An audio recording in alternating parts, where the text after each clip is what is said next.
Eu vou fazer rapidamente, o Edson pediu para fazer rapidamente uma retrospectiva, né, do que a gente falou na vez passada. E o que é importante, irmãos, como eu estava falando antes, é que a gente tem um mesmo fundamento.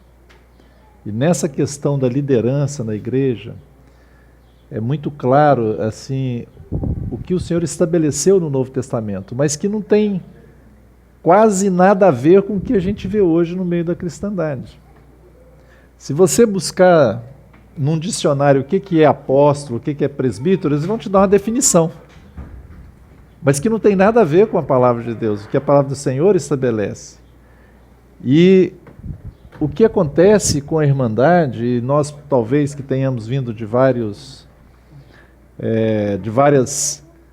situações diferentes, de onde nós cremos no Senhor, como é que foi o início da nossa fé, e o que a gente ouve no meio da Irmandade, talvez a gente tenha trazido alguns conceitos que é da tradição cristã, que é do que hoje se faz no meio dos irmãos, que se conduz nessa questão de liderança, mas que nós precisamos renovar a nossa mente, e a renovação da mente ela acontece a partir do momento que nós olhamos para aquilo que Deus pensa, a mente do Senhor, e a mente do Senhor ela foi expressada nas Escrituras. Então, quando você olhar para as Escrituras, você vai encontrar a mente de Deus, e a sua mente vai ser também renovada.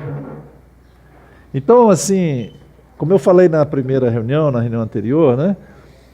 A gente precisa assim, esquecer um pouco, colocar de lado o que se pratica, o que está acontecendo, e vamos voltar para a palavra do Senhor. Imagine o seguinte, você acabou de crer em Jesus, e te deram o Novo Testamento para você ler, e agora você tem o Espírito Santo para te orientar. Mas você não conhece nada de doutrina, não conhece nada de nada, mas você começa a ler o Novo Testamento, e se você tem um coração simples para a palavra de Deus e um coração desejoso de saber a vontade de Deus, você vai conhecer. Imagine que você esteja nessa situação. Deixe de lado o que você já aprendeu ou o que você praticou e vamos voltar para a palavra do Senhor. Esse é um assunto, irmãos, muito importante. Paulo, quando ele foi escrever a Tito, ele mandou uma carta para Tito. E vocês se lembram o que ele disse para Tito? Ele enviou Tito a Creta e ele diz, para que você fizesse o quê? Colocassem em ordem as coisas que ainda não estavam. E uma das coisas que não estavam em ordem ainda era a questão de estabelecer uma liderança na igreja local, que era estabelecer os presbíteros, os anciãos, os bispos. Então, recapitulando um pouquinho da reunião passada. O Novo Testamento ele tem 3 nomes para a mesma pessoa: presbítero, bispo e pastor. É a mesma pessoa. Quando nós olhamos no Novo Testamento, esses 3 nomes são direcionados para as mesmas pessoas. Por exemplo, Paulo ele manda chamar, nós vimos a reunião passada, ele manda chamar os irmãos em Éfeso. Paulo mandou chamar os presbíteros de Éfeso e foram encontrá-lo. E quando eles encontraram com Paulo, o que foi que Paulo falou para eles? Você se lembra? Ele falou, primeira coisa, olha, cuide, né, de vocês mesmos e do rebanho, o qual o Espírito Santo vos constituiu bispos. Vejam aí, ele chamou os presbíteros e está dizendo que o Espírito Santo os constituiu o quê? Bispos. Pedro vai dizer assim, rogo a vocês, presbíteros como eu, que apacentai o rebanho de Deus, não como dominadores. Ou seja, Pedro está dizendo que os presbíteros precisam o quê? Apacentar. São pastores na casa de Deus. Então esses 3 nomes para a mesma função. Isso é o que o Novo Testamento diz. Esquece, irmãos, o que existe na tradição cristã. Esquece o que se pratica por aí. na simplicidade da palavra. É isso que está lá, não é? Quando nós olhamos para essa questão, o ancião ou presbítero, né? Presbítero, deixa eu fazer um parênteses, que presbítero é uma palavra no grego que para o português a gente transliterou e chama presbítero. Mas presbítero em grego é a palavra ancião. Então, algumas tradições, mesmo em português, ao invés de você ler presbítero, muitas vezes você vai ler ancião, em algumas traduções em português. Né? Mas o que a gente poderia? Né? O ancião é a condição, é o requisito básico para alguém ser um presbítero na casa de Deus, ser um líder na casa de Deus, porque isso fala de maturidade. Aqueles que estão mais maduros no Senhor. Então esse é um requisito básico, não é? Mas quando a gente fala, quando nós vamos ver a questão de ministério, ele é pastor. Ele precisa apacentar o rebanho de Deus. E apacentar significa nutrir, significa cuidar, significa proteger, significa muitas coisas. Não é? Mas quanto também ao trabalho, a tarefa que ele tem, ele é o bispo. O que significa a palavra bispo? Não é como tem aí, o bispo é o líder, tem uma hierarquia, não é isso. Né? Não é a ideia que a gente tem na Irmandade por aí. Mas bispo simplesmente significa supervisor, superintendente. É aquele que tem a responsabilidade de supervisionar, olhar de cima e ver o que está acontecendo. Então essa é a tarefa. É a tarefa desse irmão. Não é? Pode dar a volta aqui assim, ó, fica mais fácil.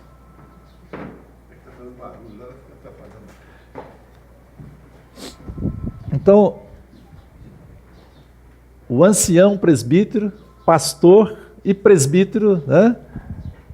Bispo é a mesma pessoa, tá certo?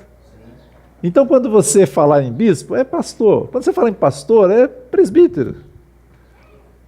Um falando da maturidade, outro está falando, né, do seu ministério e da sua tarefa. Mas é a mesma pessoa. Não é como existe em algumas tradições cristãs, que você tem o presbítero e depois você tem um pastor sobre os presbíteros.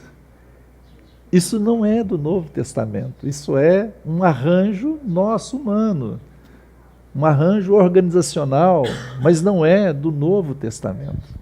Novo Testamento é presbíteros, e sempre no plural, irmãos, sempre. Nós já enfatizamos isso na outra reunião. Então, a liderança na casa de Deus, sempre presbíteros. Nunca um só. A salvaguarda da igreja é que a sua liderança, que aqueles irmãos que estão sobre os irmãos para cuidar deles, seja uma equipe, nunca um irmão só. Nunca um. Nós temos um único pastor que é o Senhor Jesus. Mas a autoridade que o Senhor delegou e colocou nos presbíteros, nessa liderança, ela é plural. Para que ninguém se assenhorie da igreja, para que ninguém seja aquele que vai, né, na sua cabeça colocar, não, nós precisamos de irmãos, nós precisamos de uma equipe. Né? Assim também com relação aos apóstolos, né? Os apóstolos também sempre trabalharam em equipe. Quando o Senhor Jesus mandou aquelas cartas às igrejas na Ásia, a igreja de Éfeso, ela tinha uma característica lá, não sei se vocês se lembram delas. O que diz com relação aos apóstolos? Vocês se lembram? O que o Senhor disse para ela em Éfeso? Apocalipse 2. O Senhor fala que tem, porém, contra ti que abandonaste teu primeiro amor e tal, mas antes o Senhor elogia aquela igreja. E ele diz, isso, um dos elogios do Senhor lá é que colocaste à prova aqueles que a si mesmos se declaram apóstolos e não são, e os achaste mentirosos. Como foi que a igreja em Éfeso, ela identificou que aqueles irmãos ou aquelas pessoas que se declaravam apóstolos, elas não eram apóstolos. Ela tinha lá alguma coisa que ela considerava, né? E as Escrituras nos mostram algumas coisas que nós devemos olhar, que são os requisitos também para alguém que foi chamado para esta obra, essa obra apostólica. E se esses requisitos não são atendidos, então essas pessoas ainda têm que aguardar ou estão agindo de uma forma inadequada, não é?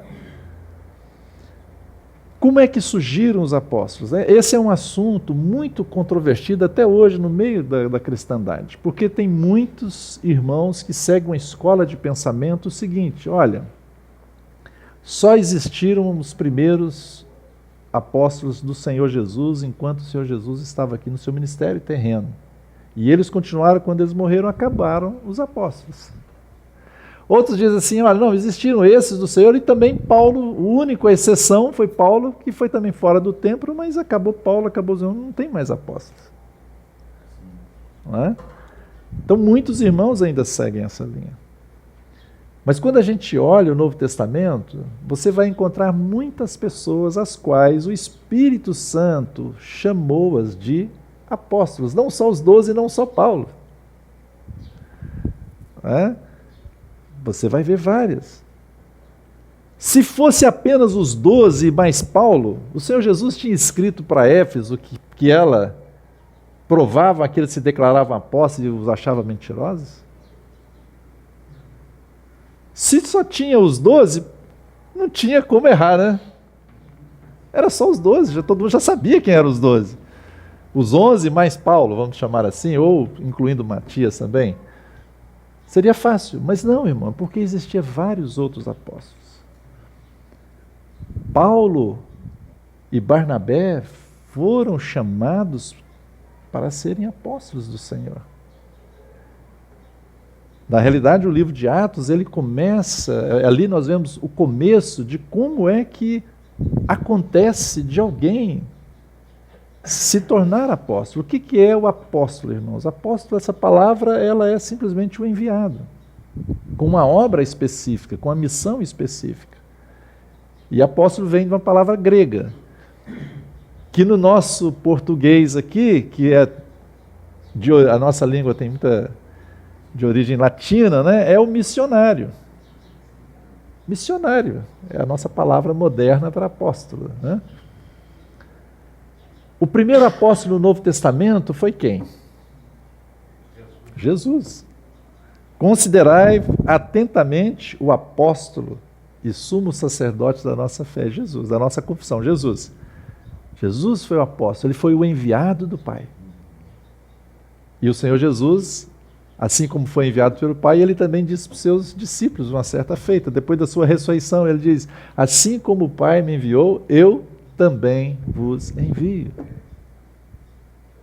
E nós vamos ver no livro de Atos que não ficou só naqueles que o Senhor Jesus pessoalmente enviou, mas agora o Espírito Santo, que era igual ao Senhor Jesus, que é o representante do Senhor Jesus, que foi dado, ele também vai enviar. Como foi que aconteceu de Saulo, né, que é Paulo, e Barnabé serem separados para esta obra? Vocês se lembram? Atos 13, é importante, vamos ler essa passagem, Atos 13.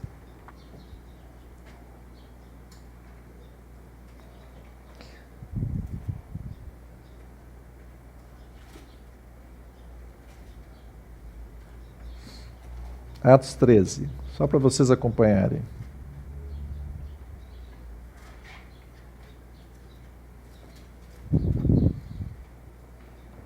Diz assim, ó, havia na igreja de Antioquia profetas e mestres. Naquela localidade, naquela cidade de Antioquia, na igreja, tinha irmãos com ministério profético e de mestre. Esses irmãos, eles estavam juntos, buscando o Senhor em oração. E o que aconteceu? Diz lá, ó, havia profetas e mestres, Barnabé, Simeão, chamado Níger, Lúcio de Cirene, Manaém, que tinha sido criado com Herodes, o tetrarca, e Saulo.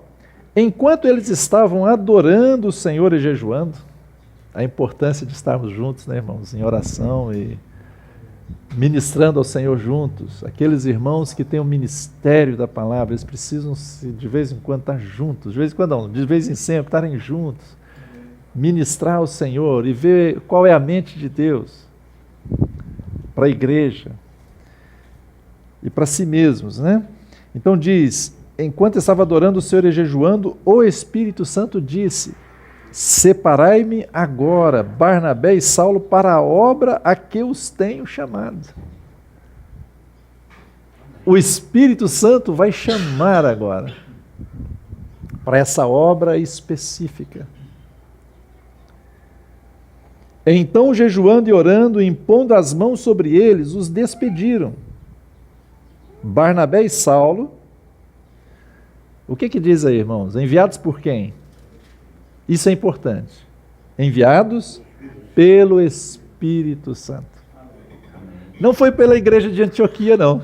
Não foi pelos outros ministérios, os irmãos que tinham ministério de mestres e profetas que estavam com Saulo e Barnabé.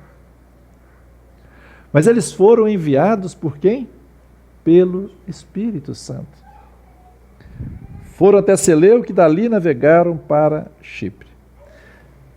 Mas perceba uma coisa, o que os outros irmãos fizeram nesse momento que o Espírito Santo levantou eles? Diz a palavra que eles, impondo as mãos sobre eles, os despediram. Ou seja, os outros irmãos confirmaram, tiveram unidade com aqueles dois daquilo que o Espírito Santo estava fazendo. Eles concordaram com aqueles irmãos naquilo que o Senhor estava fazendo. E claro, irmãos, o Espírito Santo é quem separou. Disse-me o Espírito Santo, quando eu era jovem eu ficava assim, mas como é que foi isso?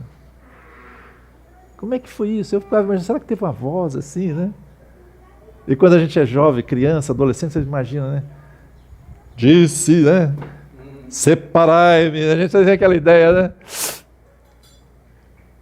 Mas não, irmãos, como é que foi que o Espírito Santo falou? Como é que foi que o Espírito Santo falou? Tinham lá quem? Profetas e mestres. O Senhor, o Espírito Santo usou a boca de um daqueles profetas ali e falou. Mas então é só um profeta falar? Não. Paulo e Saulo também, o Espírito Santo confirmou no coração deles. Se você me fala uma coisa, dizendo que é do Senhor, eu vou, no mínimo, vou considerar. Mas para eu atender aquilo que você está me falando, o Espírito Santo também tem que confirmar no meu coração, irmãos. O Espírito Santo dá testemunho no nosso coração. O Espírito Santo deu testemunho no coração deles. Então impuseram as mãos sobre eles e os encomendaram ao Senhor. Mas foi o Espírito Santo que os enviou. Então, irmãos, quem envia as pessoas para esta obra não é a igreja, não são os irmãos. Deixa eu ler um versículo aqui. Olha que interessante. Barnabé, aqui nós estamos no capítulo 13, né? Barnabé foi enviado com Paulo e a partir daí a palavra, o livro de Atos e tal, vai chamar esses irmãos de apóstolos, ok? Mas antes de Atos 13, né? No tempo aqui, antes desse evento, em Atos 11, 19 e 22, diz assim, olha, então os que foram dispersos por causa da tribulação que sobreveio a Estevão se espalharam até a Fenícia, Chipre e Antioquia, não anunciando a ninguém a palavra senão somente aos judeus. Alguns deles, porém, que eram de Chipre, de Cirene, e que foram até Antioquia, falavam também aos gregos, anunciando-lhes o evangelho do Senhor Jesus. A mão do Senhor estava com eles, e muitos crendo se converteram ao Senhor. Preste atenção aqui, que coisa interessante. A notícia a respeito deles chegou aos ouvidos da igreja que estava em Jerusalém. E o que a igreja fez? O que os irmãos lá fizeram? Enviaram Barnabé até Antioquia. Barnabé foi enviado da igreja, mas isso o tornou apóstolo? Entendem? Não o tornou apóstolo. Ele só se tornou apóstolo, ele só entrou nessa obra apostólica quando? Lá em Atos 13, quando os irmãos estavam reunidos e o Espírito Santo separou. Compreendem, irmãos? Isso é importante. Não é os irmãos que têm uma vontade e enviam, não, tem que ser algo do Espírito Santo. É claro que o Senhor vai usar os irmãos, mas o que eu quero enfatizar aqui, para a gente ter bem isso na mente, é que é o Espírito Santo que faz essa obra. Alguém abra, por gentileza, em 1 Timóteo aí. Olha o que Paulo vai dizer a respeito do seu ministério.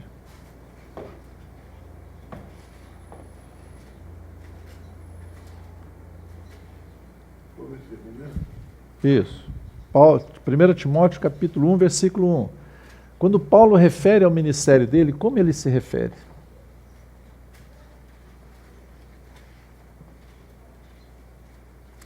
Paulo, apóstolo de Cristo Jesus, pelos irmãos lá de Antioquia que oraram com ele? Não.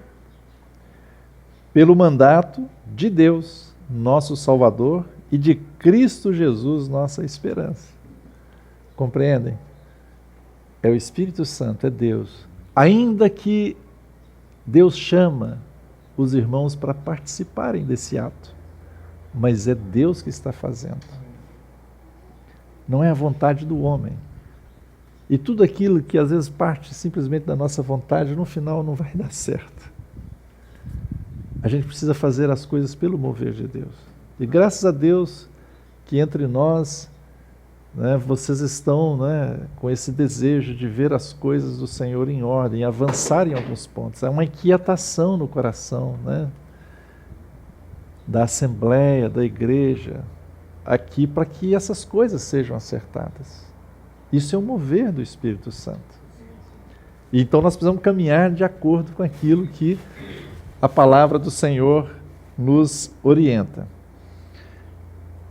Então, irmãos, apóstolos e presbíteros, ambos, são o mover do Espírito Santo. É o Espírito Santo quem constitui. Não é o homem, não é a vontade da carne, mas é do Senhor. E se não for assim, não será apóstolo. A igreja em Éfeso foi lá e testou e provou aqueles que se declaravam apóstolos e os achou mentirosos, porque não eram levantados pelo Espírito Santo, era pela vontade do homem. Quais as características que a gente vai olhar? Então a gente tem que ter algumas características na palavra, é isso. Então na palavra de Deus nós vamos ver algumas características. Por exemplo, alguém que se diz apóstolo, ele tem que ter algumas credenciais. Paulo, ele vai dizer das credenciais que ele tinha. Olha o que ele diz. Paulo, por exemplo, em 2 Coríntios 12, ele diz assim, pois as minhas credenciais de apóstolo foram apresentadas no meio de vocês, com toda a paciência por sinais, prodígios e maravilhas. Deus usa esses irmãos e confirma o ministério deles até com sinais. É claro que cada irmão, mesmo sendo chamado pelo Espírito Santo como apóstolo, cada um vai ter um fruto do seu trabalho. E alguns serão mais usados porque permitirão ser mais usados pelo Senhor do que outros. Alguns o Senhor vai usar extraordinariamente. Paulo foi um deles. A Bíblia fala no livro de Atos, eu gosto dessa expressão que diz lá, que Deus, pelas mãos de Paulo, fazia o quê? Milagres. Mas tem um adjetivo lá, que tipo de milagre? Vocês lembram a palavra? Não. Os milagres, qual eram os milagres? Qual a característica desse milagre? Diz milagres extraordinários. Não eram todos que eram usados dessa forma como Paulo. O que eu quero dizer é que essa é uma das credenciais do apostolado, que tenha sinais, que Deus use com sinais. E na realidade, os sinais vão acompanhar quem? Diz lá Marcos 16. Os que creem. Todos nós que cremos. Mas o apóstolo, isso vai ter que caracterizar o ministério dele. Quando ele é enviado, ele vai, porque o Espírito Santo está conduzindo, ele chega lá e então ele ministra a palavra, etc. Então Deus confirma aquela palavra com sinais. Foi assim que aconteceu em Marcos. Se você ler lá os 2 últimos versículos de Marcos, o que diz lá? Os 2 versículos de Marcos. Estou dando muita volta, estou preocupado agora com o tempo, mas eu vou chegar lá, irmãos. Marcos 16, os 2 últimos versículos. O que diz lá? Olha que coisa tremenda. Às vezes a gente passa assim, por cima de certas menções da palavra, né?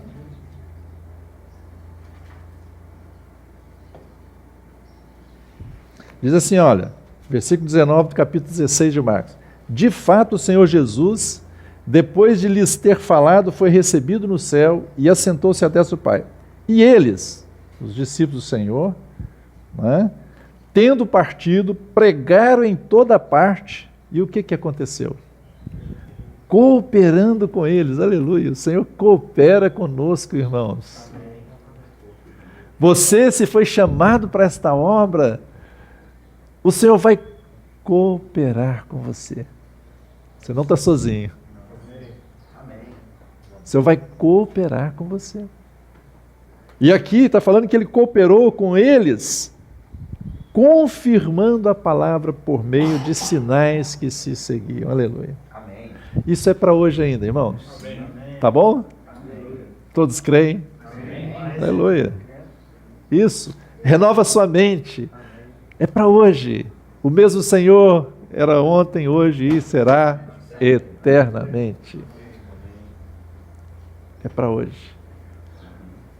Então, uma das características, né, do apóstolo é que ele tem que ter os sinais. Paulo fala isso, né? Olha, as minhas credenciais. Quando você vai ler em Romanos, capítulo 15, 18, Paulo falando do seu ministério apostólico, ele diz, porque não ousarei falar sobre alguma coisa, a não ser sobre aquelas que Cristo fez por meu intermédio, para conduzir os gentios à obediência por palavra e obras, por força de sinais e prodígios, pelo poder do Espírito Santo de Deus.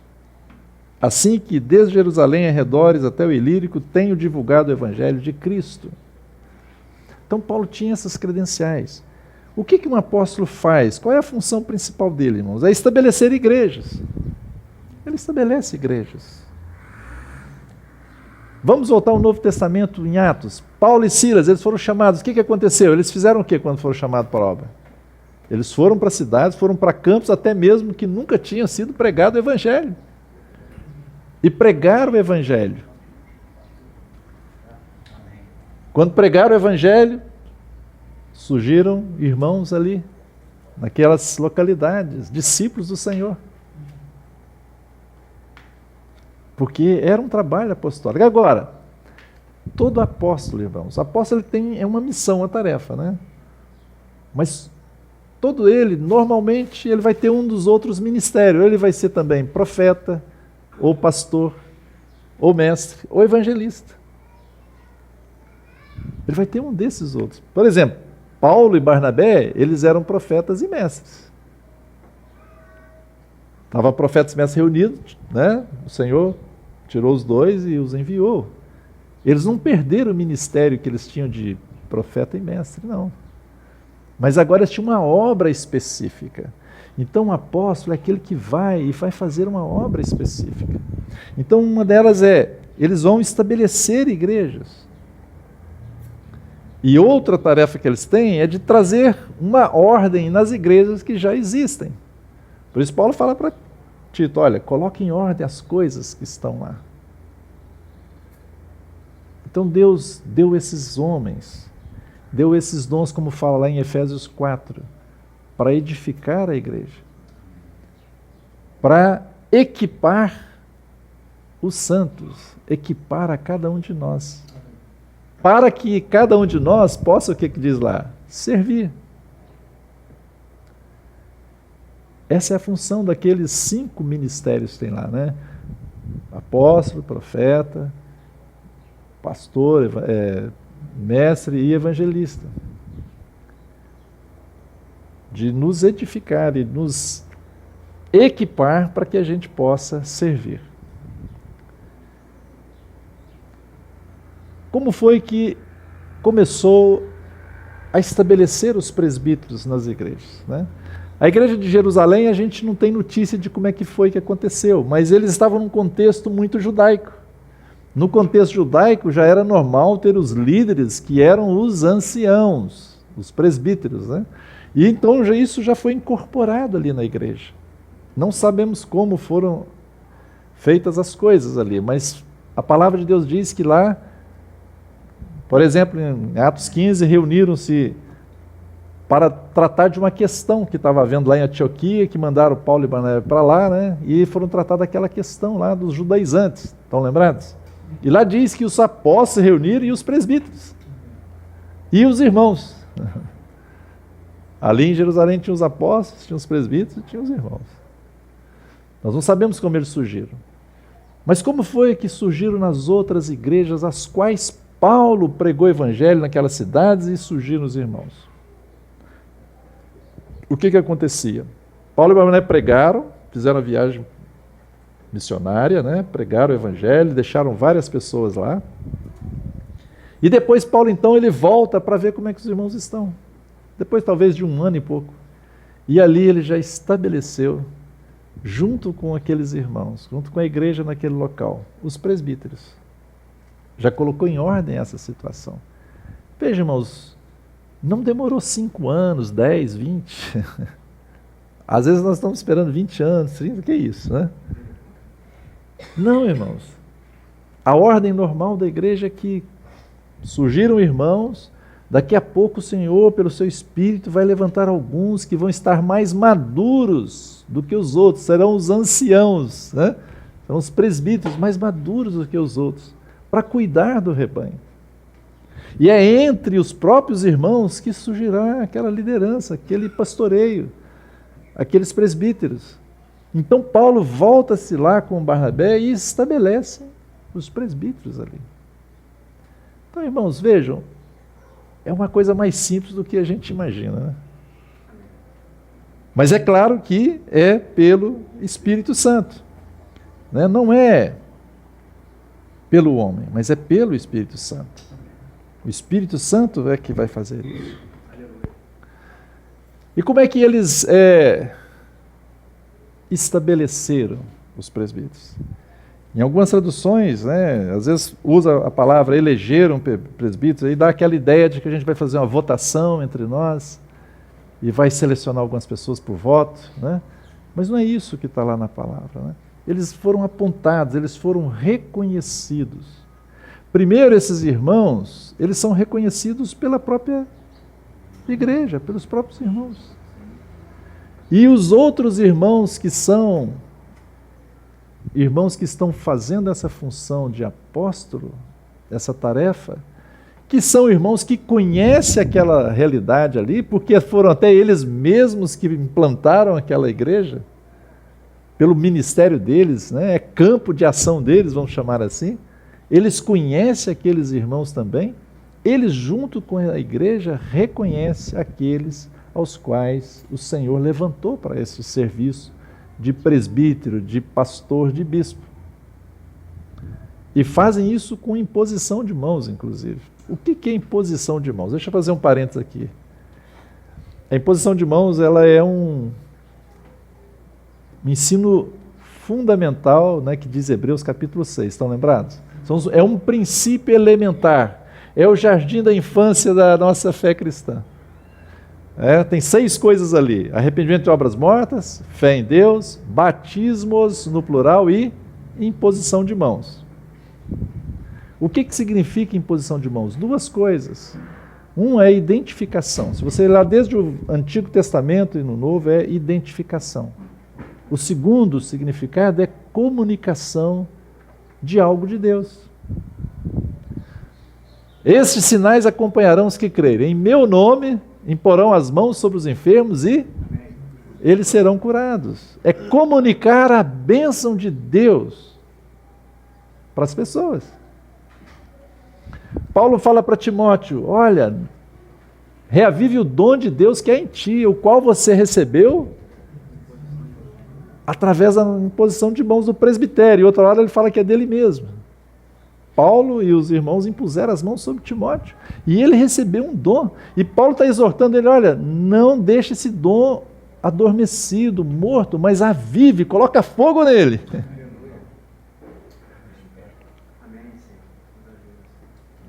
Os dons que Deus nos deu, nós temos que despertar, né? Paulo fala, usa aviva, lá o original é como colocar fogo, acende o fogo de novo. E foi feito isso através da imposição de mãos. Então, quando os apóstolos, junto com a igreja, eles reconhecem aqueles que Deus tem levantado ali no meio deles e impõem as mãos, eles também estão comunicando a bênção de Deus. E muitas vezes, quando isso acontece, é comunicado também dons do Espírito Santo. Nem sempre. É comunicado também autoridade sobre a vida dos irmãos. Mas isso não é... Nenhum irmão, e nem Paulo, tinha o poder de impor as mãos e dar dom para as pessoas. Mas eles simplesmente eram vasos, canais usados pelo Espírito Santo. O Espírito Santo quer fazer alguma coisa, usa o irmão. Deus quer curar alguém, vai e te usa, e você impõe as mãos e ora e a pessoa é curada. Mas não é você que cura, é Deus que cura. Você não tem poder para fazer isso. Você não tem poder para dar dons, mas às vezes o Senhor já te deu um dom e Deus quer comunicar ao teu irmão, Ele te usa para fazer isso. Essa é uma prática, né, que nós precisamos, irmãos, colocar mais ênfase, provavelmente, que eu vejo que no nosso meio pouco se pratica, né? E quanto nós estamos perdendo. Essa é uma prática de imposição de mãos, que eu estou fazendo esse parêntese todo aqui. Mas voltando então, os irmãos, junto com a igreja, reconheciam, oravam, impunham as mãos, e aqueles irmãos, então, a partir daquele momento, eles eram, vamos chamar assim, não sei se eu posso usar essa palavra, mas oficialmente reconhecidos na Assembleia. Agora, vamos pensar, irmão, como é que surgem os presbíteros, né? Como é que é isso? Imagina que você vai para a cidade, aí prega a palavra lá, vamos supor que Deus te usou com essa tarefa apostólica e você foi, pregou o evangelho, várias pessoas creram naquela localidade. E você, como Paulo e Barnabé, os encomenda a graça do Senhor e a sua palavra e vai embora. Os irmãos ficaram lá. Não chamaram ninguém lá de Antioquia para ir lá ajudar os irmãos, não, deixaram os irmãos lá. É porque às vezes a gente acha que o Espírito Santo só não é suficiente, né, para cuidar dos irmãos, mas os irmãos ficaram lá. Não que não seja importante ter outros irmãos para ajudar, mas ficaram lá. Mas quando Paulo volta para ver, o que já aconteceu? Durante aquele tempo, o Espírito Santo já fez alguma coisa entre os irmãos. E naturalmente, alguns começam a funcionar. É natural, irmãos. A funcionar neste serviço. Alguns irmãos já começam a cuidar dos outros, naturalmente. Alguns irmãos eles já, como que aceleram um pouco mais, eles avançam no conhecimento da palavra. Eles buscam mais o Senhor, ganham revelação de Deus e podem agora ajudar os outros. Então, quando os apóstolos chegavam lá, eles reconheciam aquilo que o Espírito Santo já tinha feito, que os irmãos da Assembleia estavam dando testemunho. Não é uma coisa humana, irmãos. E a liderança surgiu de entre os próprios irmãos. Não era uma coisa assim, olha, vamos chamar aqui o fulano lá da outra cidade para vir ser presbítero aqui. Não, irmão. Presbítero é algo local, que surge entre os irmãos. Ele está ali, morando ali, vive com os irmãos ali, conhece os problemas dos irmãos, sabe as dificuldades, as aflições, sabe? Os irmãos conhecem.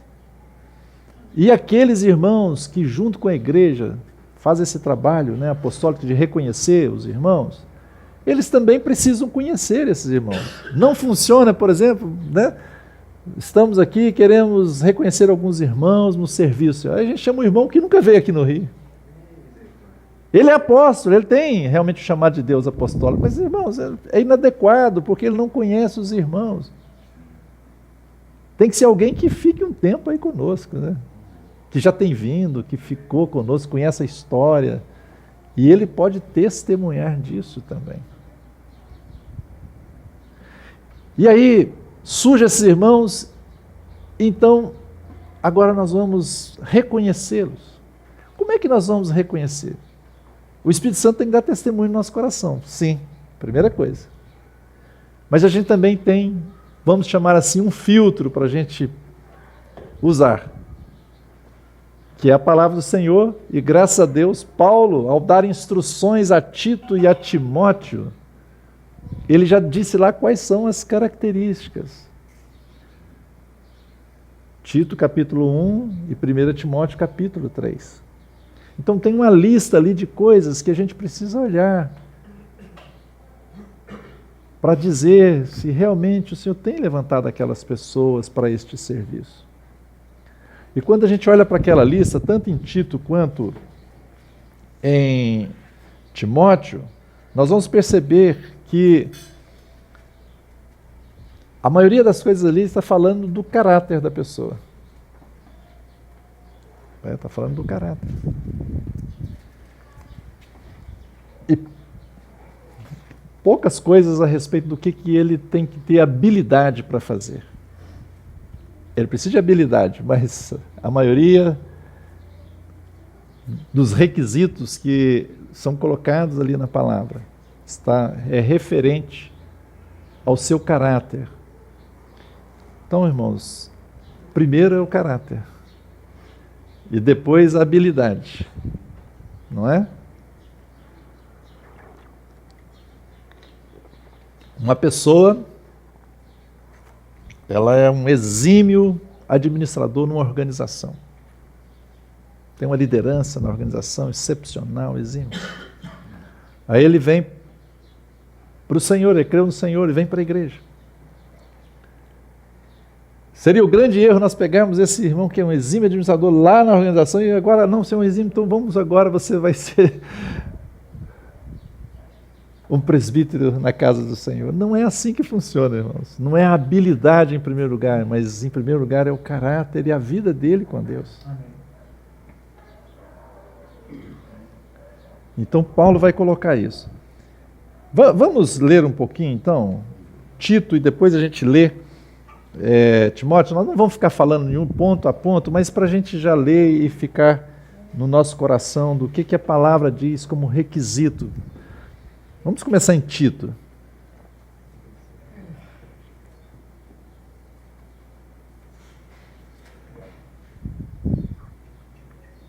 Tito capítulo 1.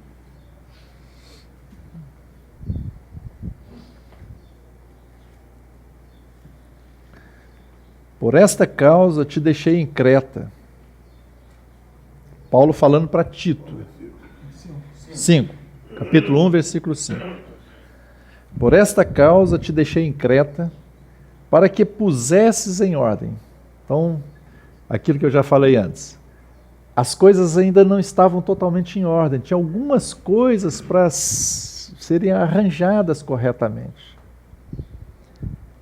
Bem como em cada cidade constituísses presbíteros, conforme te prescrevi. Então Paulo agora orienta Tito, olha, quando você chegar lá junto com os irmãos, para você reconhecer aqueles que Deus levantou, olhe para essas características. Alguém que seja irrepreensível. Aí parece que todo mundo assim foi desclassificado, né? Não estou desclassificado, irrepreensível, né? Irmãos, não é sem pecado, né? Senão não teria ninguém, não sobra ninguém, né? Mas irrepreensível é que é a pessoa que ela se deixa repreender. Ela, por exemplo, vê o erro dela, ela mesma se corrige, pede perdão, né, acerta a situação. Ela não é alguém que é assim rebelde, mas é alguém mansa, né? Ela é irrepreensível. É a pessoa que, de modo geral, você olha para ela, ela é a pessoa que ela aceita a repreensão. Ela não é irrepreensível, ela é repreensível. Por ela mesma e também pelos irmãos. Marido de uma só mulher. Veja que o contexto de Paulo naquela época, né, irmãos, era permitido. E muitas pessoas que vieram, mesmo no judaísmo, né, mas também os gentios, e até hoje ainda em alguns países é assim, é permitido que alguém, né, a prática é que você tenha mais de uma esposa. Então o que Paulo está dizendo aqui é marido de uma só mulher, porque esse é o padrão de Deus. O padrão de Deus, e lembre, o presbítero ele tem que ser o modelo do rebanho, ele tem que expressar aquilo que está no coração de Deus. O coração de Deus é um homem e uma mulher. Não é um homem e várias mulheres, né? Não é casado com várias. Esse foi o coração de Deus no princípio. Deus, por exemplo, no Antigo Testamento, Deus permitiu que eles casassem com mais de uma mulher. Davi tinha várias, né? Salomão tinha 1000, mas aquilo foi a ruína dele, inclusive, né? Mas esse não é o coração de Deus desde o princípio, tá certo? Então, com relação ao presbítero, ele tem que ser modelo. E era uma situação, imagine, né? Quando Paulo, imagine hoje, vamos pegar na nossa situação hoje. Eu visitei alguns países muçulmanos. E a pessoa tem 4 mulheres, é a norma. Se ele tem condição, ele banca com 4 mulheres. Aí você vai e prega. Uma já tem muito problema, né? Meu irmão não está falando misericórdia nenhuma. Mas você prega para essa pessoa e ela creu no Senhor. E aí? Né? O que você vai fazer? Não. Ele tem as 4 esposas. Ele vai continuar servindo o Senhor e que elas também creem no Senhor. Mas quando chega nesse ponto aqui, olha, vai levantar aqueles que são presbíteros. Essa pessoa não seria qualificada. Entendem? Não é qualificada. Alguns colocam aqui que não pode ser irmão que divorciou, isso eu não quero entrar muito nessas searas, mas vamos pegar na simplicidade aqui, né? Marido de uma só mulher, que tenha filhos crentes e que não são acusados de dissolução, né? Os filhos bem ordenados, nem são insubordinados, porque é indispensável que o bispo, olha Paulo usando as palavras, né? Constitui presbítero e ao mesmo tempo ele está falando que é bispo, está vendo? É a mesma palavra. É indispensável que o bispo seja irrepreensível como despenseiro de Deus, não arrogante. Irmãos, isso aqui é aquele espírito do Evangelho. Paulo está aqui no mesmo espírito do Senhor Jesus. Lembra que o Senhor Jesus, quando ele falou da sua morte, né, que ele ia morrer e tal, e os discípulos dele, daquele jeitão dos discípulos, o que eles fizeram? Foram para Jesus, Senhor. Jesus está acabando de falar da sua crucificação, né? E eles vão ainda depois disso, Senhor, olha, permita que no teu reino, eu se assento do direito e outro, eu, meu irmão na esquerda, né? E depois trouxeram até a mãe para convencer o Senhor Jesus. E o Senhor falou, olha, depois do Senhor falar algumas coisas com eles, né, do batismo tomado, o cálice, o Senhor falou, olha, os governadores têm os seus reis, né, os seus, né, o século, né, esse mundo tem os seus governadores, os seus reis, etc. E o Senhor falou, mas entre vós não é assim. O que quer ser maior, que seja o que sirva. Então a liderança na igreja, irmãos, é serviço. Não é manipular, não é trazer jugo. Como Pedro diz, vós como eu, presbítero, né, apacentai o rebanho de Deus. Né? De que forma? Não com a pressão, não com a arrogância, não, sabe, com um pulso de ferro. Não, Pedro diz, não como dominadores. Então o arrogante, né, esse irmão, ele não está qualificado, né? E é fácil de a gente perceber, né, irmãos? Arrogância é algo terrível. Arrogância é você achar que é e você não é. Você acha que você é, mas você não é. Você é arrogante, soberbo. Eu tenho, né? Quando você fala assim, eu tenho, irmãos.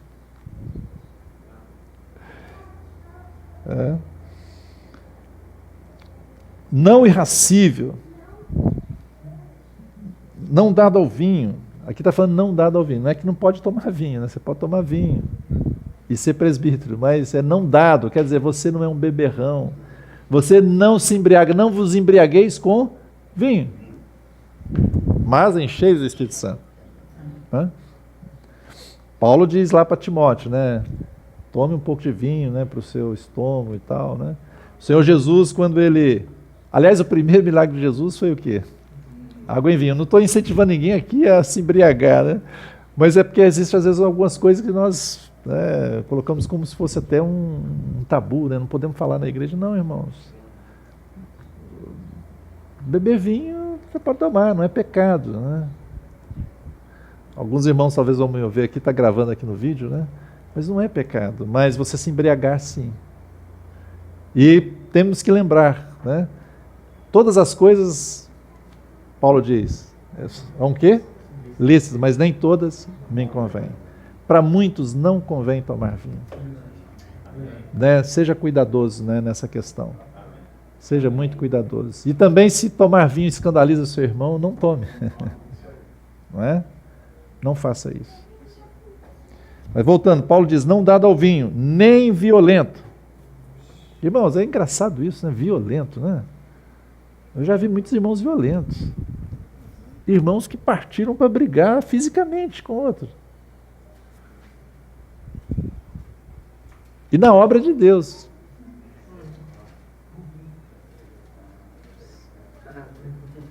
Imagine, irmãos. Uma característica de um irmão que vai estar nessa posição, ele tem que ser manso, irmãos. Manso. Sabe? Ele tem que ser manso. Nem cobiçoso de torpe ganância. Irmão cobiçoso, ele quer só aproveitar das ovelhas, né? Da lã da ovelha, do leite da ovelha, né? Ele só quer aproveitar. Torpe ganância, né? Desejo, sabe, de possuir ali e se aproveitar dos outros. Agora, antes ele tem que ser agora, o lado positivo, né? Essas são as coisas negativas. Do lado positivo, antes hospitaleiro, amigo do bem, sóbrio, justo, piedoso e que tenha domínio de si. Apegado à palavra fiel. Tem que ser apegado à palavra de Deus, irmãos. As Escrituras. Precisa amar a palavra de Deus.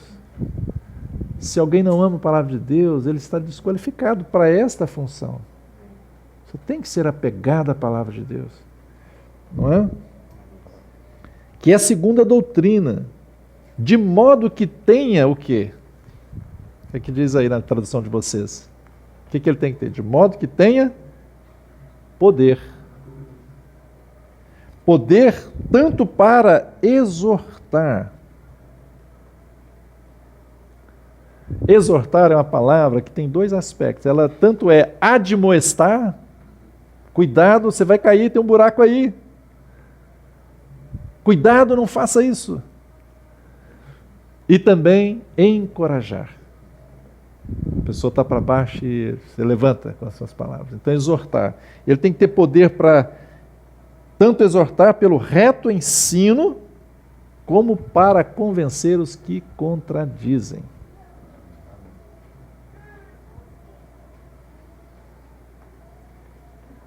O presbítero, ele tem essa função na casa de Deus. Ele tem que ter essa característica. E vejam aqui, Paulo fala várias coisas que falam do caráter dele, e uma só que é de habilidade. O ensino. Ainda assim, esse ensino é provido pela comunhão dele com Deus. Porque ele é piedoso, então, e ele ama as Escrituras, então produz nele essa realidade. Irmãos, uma característica importante de um presbítero, de um pastor e de bispo, ele precisa saber ensinar a palavra de Deus. Não quer dizer que ele é mestre na palavra. Mas ele precisa saber, ele precisa principalmente saber ensinar pessoalmente, um a um. Sabe? Talvez ele não seja aquele irmão que tenha o dom de mestre para publicamente ensinar. Como Apolo, publicamente era um ensino dele, ele era inclusive eloquente, né? Lembra? Poderoso nas escrituras. Devia ser bom de ouvir o irmão, né? Devia ser bom de ouvir, né? É. Não, talvez, não é isso, mas ele precisa conhecer a verdade, precisa conhecer as escrituras, precisa saber qual é a verdade para, inclusive, fazer o quê? Convencer os que se contradizem. E Paulo continua, porque existem muitos insubordinados, pauradores, frívolos e enganadores, especialmente os da circuncisão. Quanta coisa errada que tem hoje no meio da Irmandade. Quantos ensinamentos falsos. E Paulo diz que nos últimos dias muitos apostatariam da fé por dar ouvidos a ensinos de demônios. Percebem? A responsabilidade daqueles que estão na casa do Senhor para esse serviço. Eles são os guardiões da palavra de Deus no meio do povo. Eles são aqueles que, como que porteiros na casa de Deus. Eles é quem deve dizer quem entra e quem não entra. Por exemplo, irmãos, nós temos que ter um coração 100% aberto à comunhão com todos os irmãos. Mas quando diz, por exemplo, permitir que os irmãos fiquem ministrando o ensino entre nós, a gente precisa ser um pouco mais cuidadoso. A gente precisa saber e conhecer aquele irmão, qual a origem. Quem está recomendando? Por exemplo, Apolo, ele esteve ali no meio dos irmãos e os irmãos ficaram tão alegres e foram tão edificados que os irmãos escreveram uma carta para outros irmãos para recebê-lo. Ele tinha a recomendação dos outros irmãos. Não era, chegou assim de paraquedas, né? Então, irmãos, às vezes é bom. Chega alguém, tem um ministério, amém, que bom. Deixa ele um pouquinho sentado, né? É até bom para provar a paciência dele, né? Ele fica um pouquinho. Se ele é do Senhor, ele vai ter a tranquilidade de esperar. Se nós não o conhecemos, né?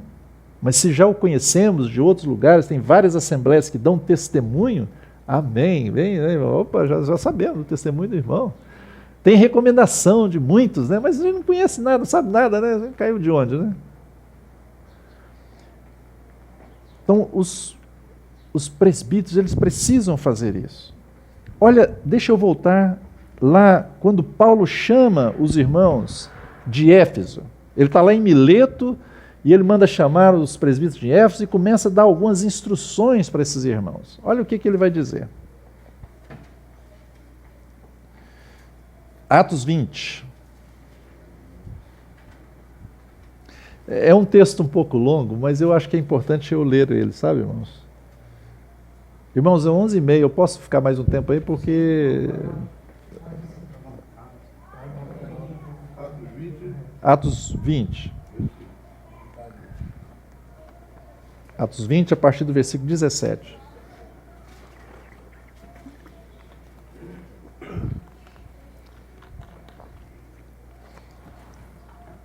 Paulo diz assim, de Mileto mandou a Éfeso chamar os presbíteros da igreja. E quando se encontraram com ele, disse-lhes, vós bem sabeis como foi que me conduzi entre vós em todo o tempo, desde o primeiro dia em que entrei na Ásia, servindo ao Senhor com toda a humildade, lágrimas e provações que pelas ciladas dos judeus me sobrevieram.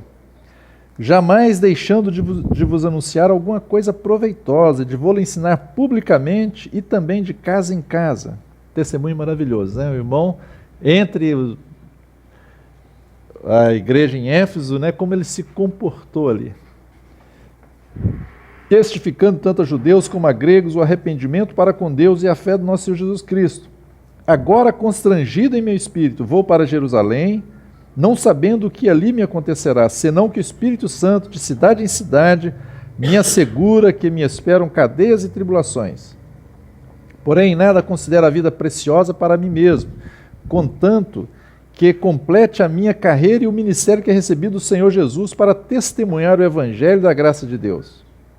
Agora eu sei que todos vós, em cujo meio passei pregando o reino, não vereis mais o meu rosto. Portanto, eu vos protesto no dia de hoje que estou limpo do sangue de todos, porque jamais deixei de vos anunciar todo o desígnio de Deus. Maravilhoso aqui, né? Paulo pregou todo o conselho de Deus, né?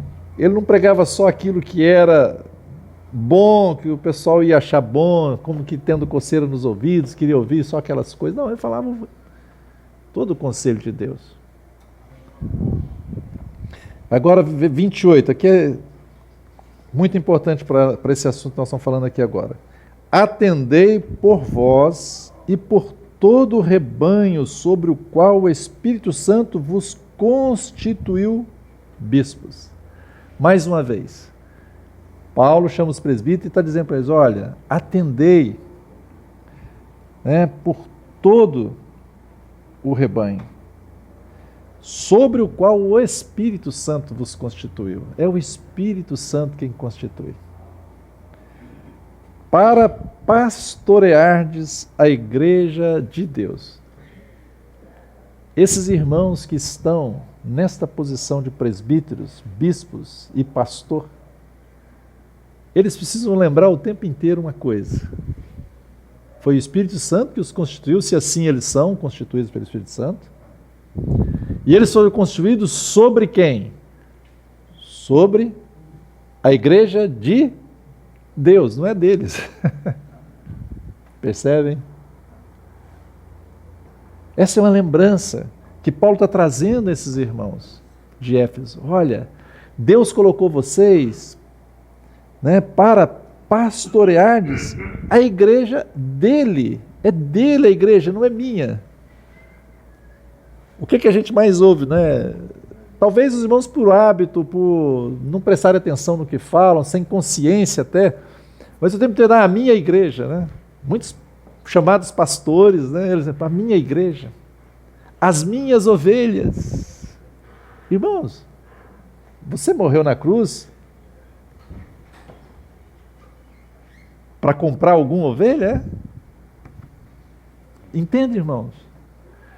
Às vezes, sem consciência, os irmãos falam assim, usam essas expressões, mas isso não é da palavra. Isso é uma coisa de instituição, mas não é da palavra. Quando nós vamos fazer esta obra, a consciência que precisamos ter são ovelhas do Senhor. É a igreja de Deus. Não é nossa. Nós não podemos fazer qualquer coisa. Ela não é nossa. A nossa casa você faz, né? Na sua casa você faz o que você quer. Na sua casa. Mas na igreja de Deus, não. A igreja de Deus, você precisa fazer o que Ele quer que seja feito. A ovelha não é sua para você se assenhorar dela. A ovelha não é sua para você oprimi-la. Mas ela é ovelha de Deus, comprada pelo sangue do Senhor Jesus.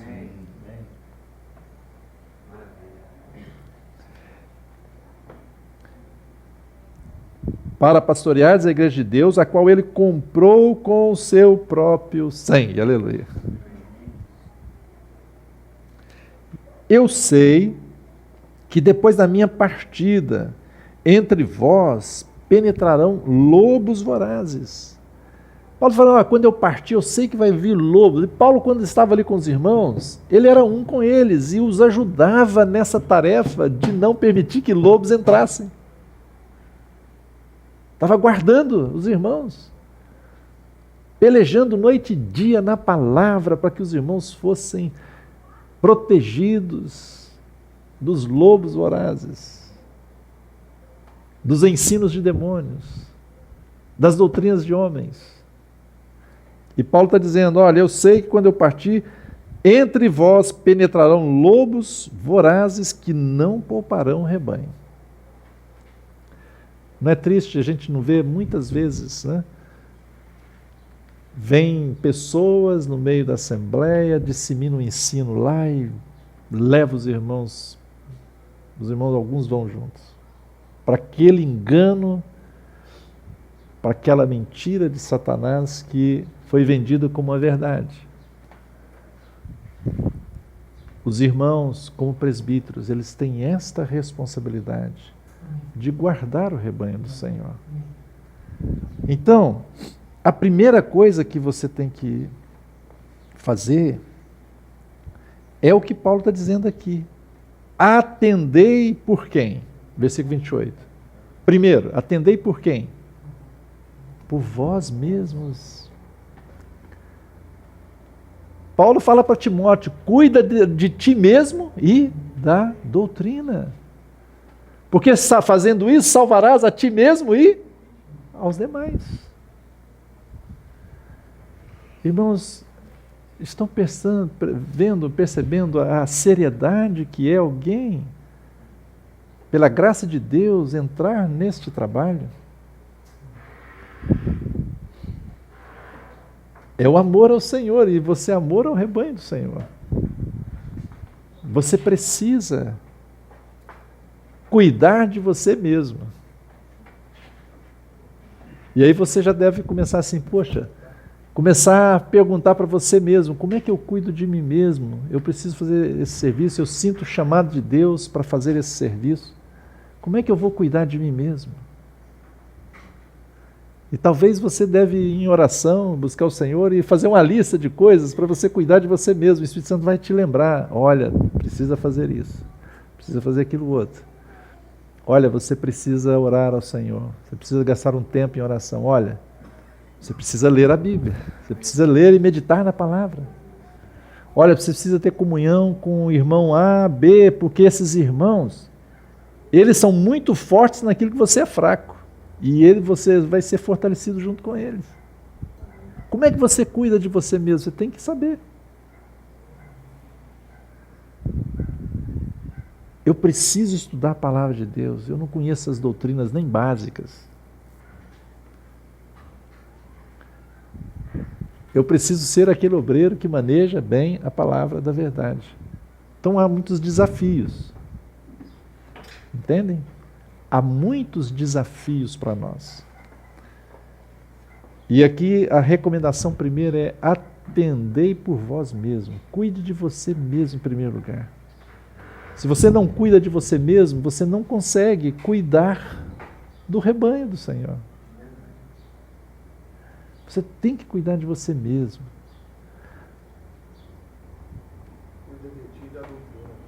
Isso, igual Paulo fala para Timóteo, né?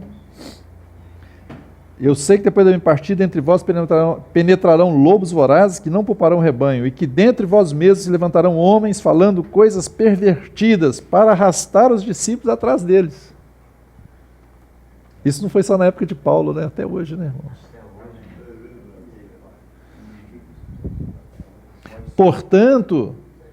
Portanto, olha que palavra importantíssima que o Espírito Santo usou Paulo para falar aí.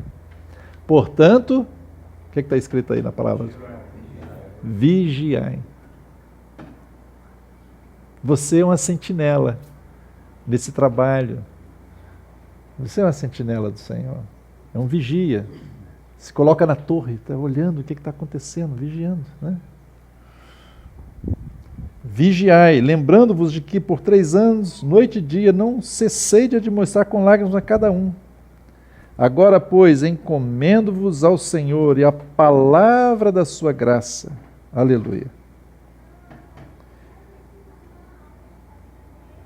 Que tem poder para vos edificar e dar herança entre todos os que são santificados.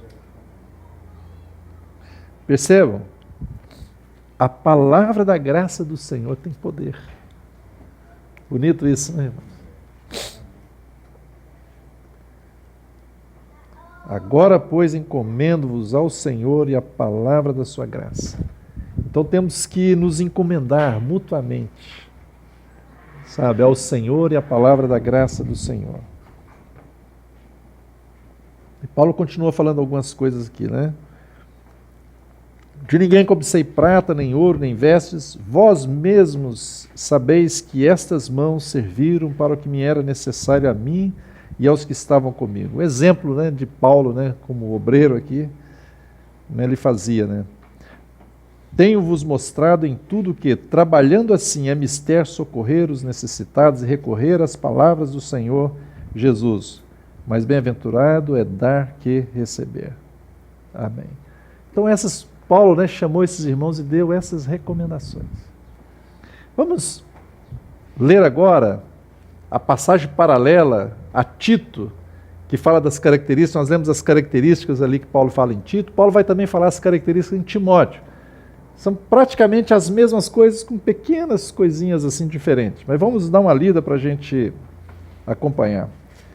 1 Timóteo 3.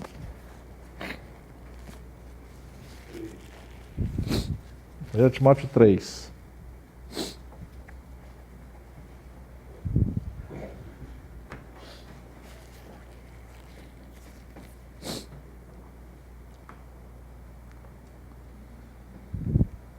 Primeira Timóteo 3.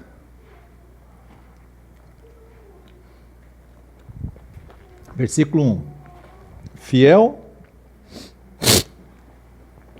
é a palavra.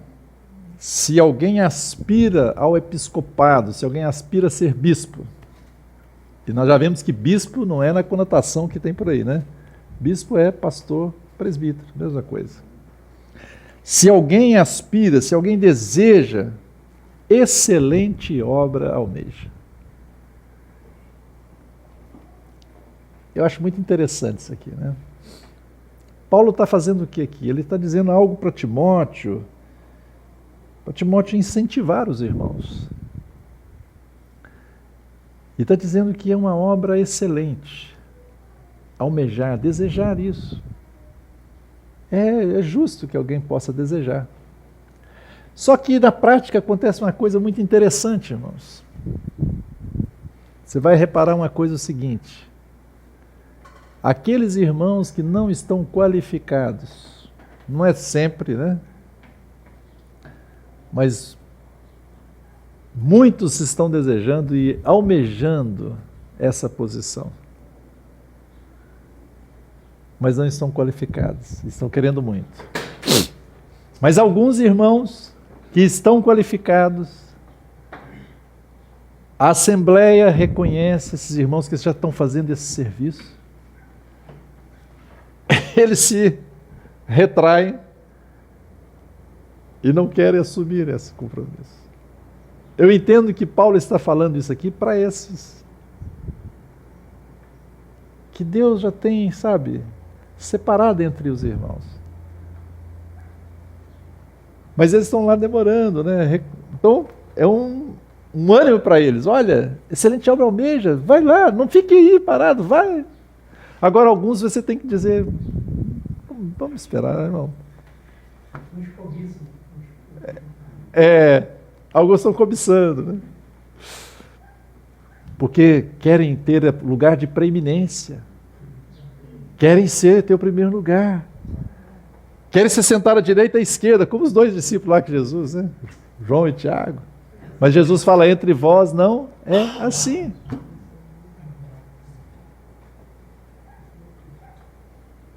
Então, se entre nós, e eu creio que tem, irmãos que estão funcionando nas assembleias, precisam se animar e ir em frente, irmãos. Os irmãos que realmente têm um coração para isso, que realmente têm esse coração, como nós já lemos em Tito, já lemos agora em Atos, e agora vamos estar lendo aqui em Timóteo, devem ir em frente. Ele diz, é necessário, portanto, que o bispo seja irrepreensível, esposo de uma só mulher, né? As mesmas coisas lá de Tito, temperante, sóbrio, modesto, hospitaleiro. Agora uma habilidade aí, apto para ensinar, mas até agora é só caráter. Apto para ensinar. Não dado ao vinho, não violento, porém cordato, inimigo de contendas. Já viram aqueles irmãos que eles gostam de uma contenda, né? Gostam de contenda, né? Um irmão levanta, começa a ensinar uma coisa, ele levanta lá, olha, mas isso, assim, assim, então...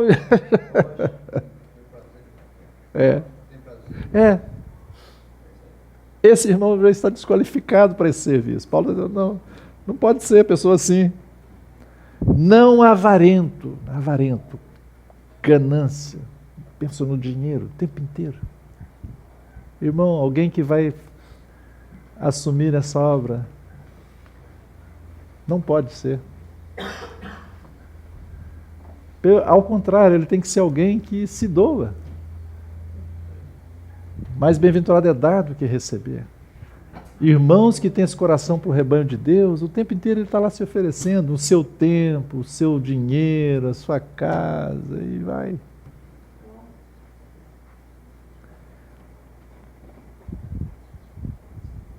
O que a gente vê por aí hoje, né, principalmente no meio onde se dá muita ênfase ao evangelho da prosperidade no sentido do homem no centro, né? É terrível. Dinheiro, dinheiro, dinheiro. Money, money, money, money, né?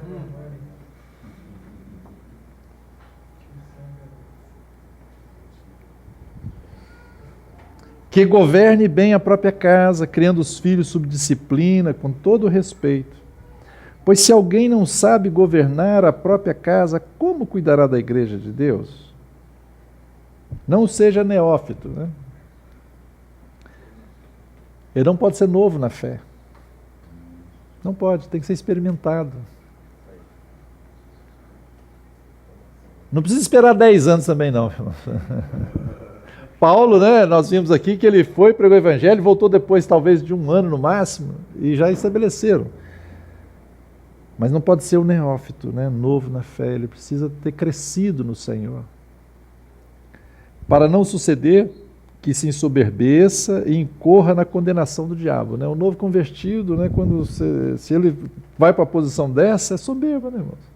A carne, né? Preeminência, né? E cai na mesma condenação do diabo. Qual foi a condenação do diabo? Soberba, não é? Pelo contrário, é necessário que ele tenha bom testemunho dos de fora. Isso aqui é um ponto importante, que não fala isso lá em Tito, né? O que é ter bom testemunho de fora? Ele representa, irmãos, a Assembleia. Ele representa a igreja. Os de fora têm que também ter um testemunho bom dele, uma pessoa do bem.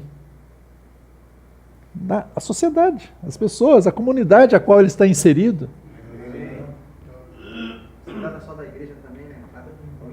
Não, a igreja está ali como testemunha na comunidade que ela está inserida. Na sociedade que ela está inserida. A pessoa tem que ter um bom testemunho dos de fora também.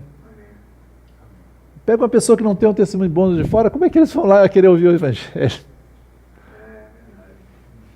Ele representa a igreja, irmãos. A fim de não cair no opróbrio e no laço do diabo. Quanta instrução, né, irmãos? Então, a igreja, a assembleia, para reconhecer os irmãos para esta função, junto com aqueles que fazem um trabalho apostólico, tem essas diretrizes, tem essas prescrições aqui, para nos dar a segurança. A gente vai ver o testemunho, a pessoa já está sendo provada, está funcionando. Puxa, é mesmo, aquele irmão está... É o irmão que cuida da igreja, cuida dos irmãos, ele tem, né, o temor de Deus, ele ensina, sabe ensinar a palavra, ele tem dado a sua vida nesta causa. Deve ser um irmão que Deus tem separado, sim. Vamos aqui, olha, ele cuida bem da casa, olha, realmente ele é temperante, ele é uma pessoa cordata, ele só tem uma esposa, né, ele tem um bom testemunho da vizinhança dele, os vizinhos dão um bom testemunho dele. Esse é um irmão que realmente Deus está separando. Vamos reconhecê-lo. Entendem, irmãos? Não é complicado, mas também não é para fazer de qualquer jeito. Não é? Amém. Irmãos, então, estão percebendo que isso não tem nada a ver com a tradição que está por aí? Percebem isso? Não tem nada a ver. É algo com muito mais simplicidade. Nós precisamos caminhar nessa simplicidade e avançar. E é uma questão, né, de cada um buscar o Senhor. Nós precisamos, né, prosseguir. Precisamos, né, dar uns passos à frente. Consolidar algumas coisas. Colocar em ordem algumas coisas, como Paulo falou lá para Tito, quando ele foi a Creta. Esse é o plano de Deus, né, para a igreja. Esse é o plano de Deus. O que a gente ainda vê na palavra de Deus? Deixa eu ler mais alguns versos só, eu vou parar a minha fala e aí a gente pode talvez fazer aqui ainda um momento de algumas perguntas, ou, né, se os irmãos tiverem.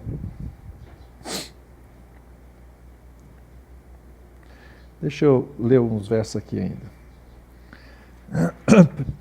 Leia, vamos ler, por favor. 1 Timóteo 5.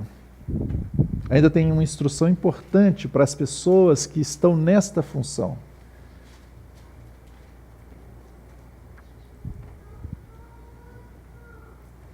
Primeiro Timóteo 5,17.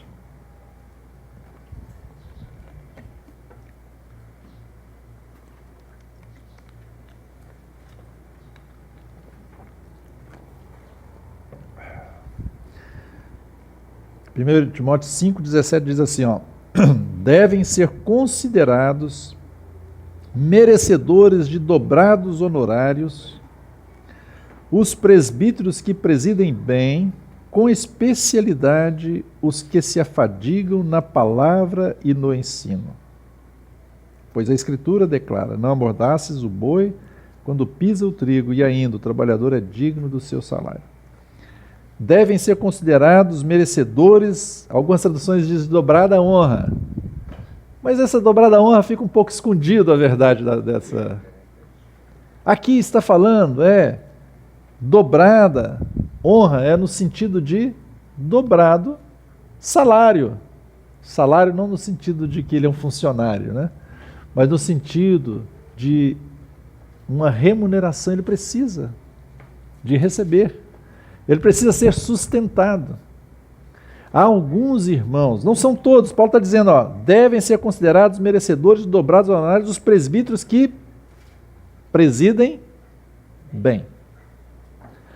Ou seja, entre os presbíteros tem aqueles que presidem bem. Todos presidem, mas tem uns que presidem bem. Entre os presbíteros, todos ensinam, eles precisam ser aptos para ensinar, eles têm que ensinar, têm que apacentar, têm que visitar, estar com os irmãos. Mas entre eles tem alguns que se afadigam na palavra e no ensino. Eles realmente dão a vida, eles gastam o seu tempo.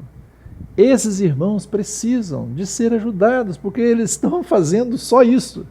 E Paulo está dizendo, ó, como declara a Escritura, não amordaces o boi quando pisa o grão. Ele tá lá, o boi está lá fazendo o trabalho dele, não pode fechar a boca, isso era no Antigo Testamento, não podia fechar a boca dele não, tinha que deixar ele comer, para ele não passar fome. E Paulo diz isso também, né, em Coríntios, olha, quem vive do Evangelho, faça o quê? Coma do Evangelho. Então, irmãos, esse é um assunto importante também na Assembleia. Alguns irmãos, por chamado de Deus, eles vão sentir que eles precisam dedicar o tempo integral deles na obra do Senhor. E a Assembleia tem que honrar esses irmãos, se assim eles o fazem. Se assim eles fazem. Tem irmãos, eu já vi várias vezes, ele ficava o tempo integral, mas na ociosidade. Mas aqui está dizendo daqueles que presidem bem, daqueles que se afadigam na palavra e no ensino. É muito salutar, sabe, que em alguns lugares, alguns irmãos se separam, eles deixam seus trabalhos normais e ficam apenas com seu tempo todo voltado para a obra de Deus. Há muito avanço quando isso acontece, irmãos. Então nós não temos que temer essas coisas. Há alguns lugares que eles até se vangloriam de dizer, não, nós não temos nenhum pastor, não temos ninguém aqui que recebe nada, todo mundo trabalha, amém, é bom, mas seria melhor se entre eles tivesse alguém, 1 ou 2 ou 3, quantos forem, né, que o Senhor levantasse para estar dedicado exclusivamente para esse serviço. E se tem irmãos dedicados, nós temos que honrar a vida desses irmãos. E honrar como? Honrar é ajudá-los. Gálatas também fala isso, Gálatas 6:6. Aquele que é instruído na palavra, reparta os seus bens. Nada mais justo. Se eu sou, né, se eu recebo bens espirituais, nada mais justo do que eu ajudá-los com bens materiais. Então, irmãos, ajudar os irmãos financeiramente é uma responsabilidade também da Assembleia. E nós somos responsáveis por aqueles entre nós que estão agindo assim, dessa maneira, que presidem bem, que se afadigam na palavra e no ensino. Há vários presbíteros, mas alguns deles vão estar nessa situação, e esses nós precisamos ter dobrada honra. Os outros nós temos que ter honra, mas esse aqui dobrada. Alguns nós vamos ajudar menos, outros nós vamos ajudar mais. Alguns, você tem um trabalho parcial, né? Paulo, por exemplo, ele não quis ser pesado, ele fala isso, né, para os irmãos de Éfeso, para os filhos de Éfeso, olha, minhas próprias mãos, né, me sustentaram e aqueles que estavam comigo. Paulo fazia tendas, isso aí, não foi pesado aos irmãos. Alguns irmãos, eles trabalham parcialmente, mas alguns, eles precisam de ser socorridos, para que a obra do Senhor avance, através do serviço dos nossos irmãos. Então esse é um assunto que deve ser tranquilo também entre nós. E mais, a gente precisa ter o coração para ofertar, né, irmãos? Aliás, eu queria fazer uma propaganda aqui, entre aspas. Eu fiz uma série de 11 vídeos para ajudá-los, os irmãos, nessa questão de finanças. Eu recomendo que vocês possam ver, porque são ensinos da palavra que vai ajudá-los.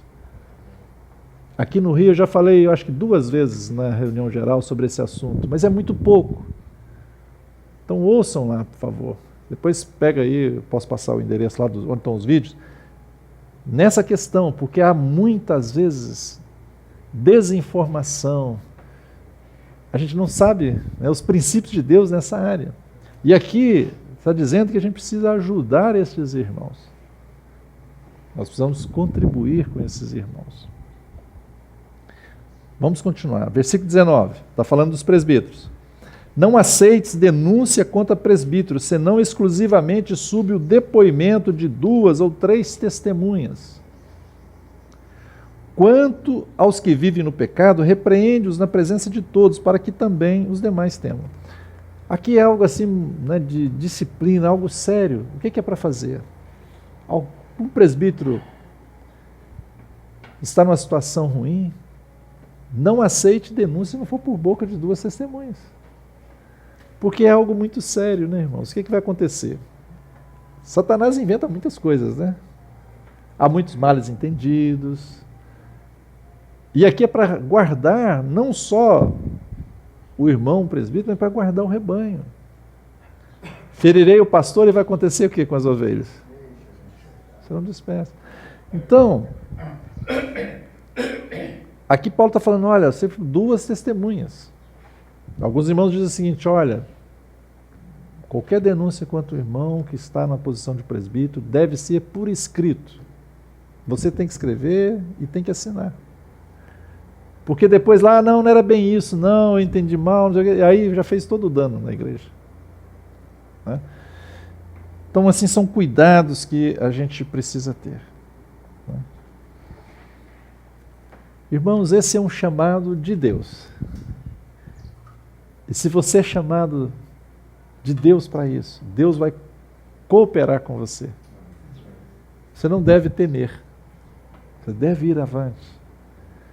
Se os irmãos o reconhecem, você precisa aceitar esse encargo e ir em frente, o Senhor ajudará. É claro que não pode ser nada humano. Se for humano, irmãos, amor humano, você tem aquela afeição humana pelos irmãos, isso não resiste o tempo. Porque, esteja certo, muitas vezes os irmãos vão se voltar contra você. Muitas vezes alguns vão até te perseguir, até te caluniar. E se você apenas tem uma afeição natural, isso não resiste esse teste. Você tem que ter o amor que Deus coloca no coração. É por amor ao Senhor e para a glória do Senhor. É algo totalmente desinteresseiro. Se você tem interesse, está desqualificado. Interesse para você mesmo. É para o Senhor. É para a glória do Senhor.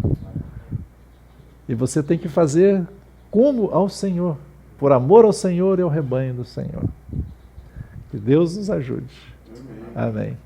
Eu vou parar por aqui. Se quiserem, a gente pode ter um tempo de perguntas e respostas, irmãos.